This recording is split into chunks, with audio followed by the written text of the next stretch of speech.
Потегот на САД е само потврда дека на македонскиот правосуден систем му треба ремонт, коментира премиерот по одлуката на Вашингтон да му забрани влез на струшкиот градоначалник Рамис Мерко и на неговото семејство во Америка.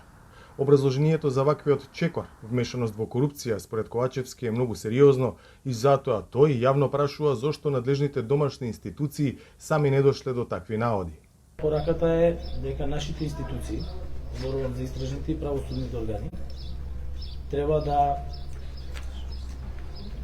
ги испитаат наводите кои што се наведени во самото соопштение на Стейт Департмент.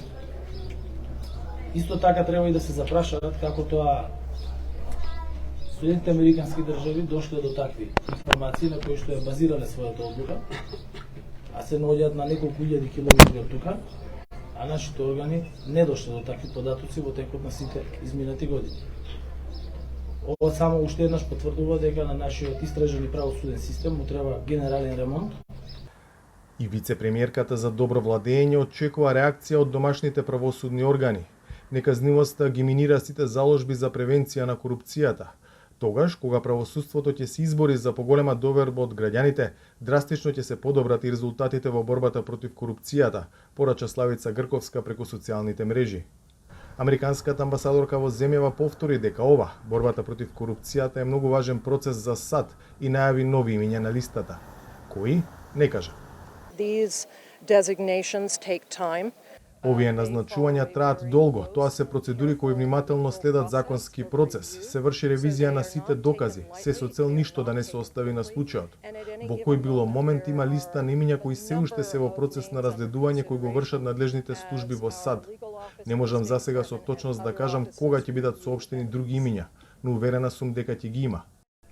Министрот за образование, инаку од редовите на ДУИ, партијата од која доаѓа и Мерко, не даде јасен став за одлуката на Стейт Департментот. ДУИ како политичка партија секогаш била за ветинг и ДУИ како политичка партија го бара ветингот за сите функционери што доаѓаат и кои се од локално, централно и така натака. Ставањето на Мерко на листата непожелни во Соединетите американски држави за опозицијата е потврда на нивните изјави дека ДУИ, како што велат, е партија со криминални кадри.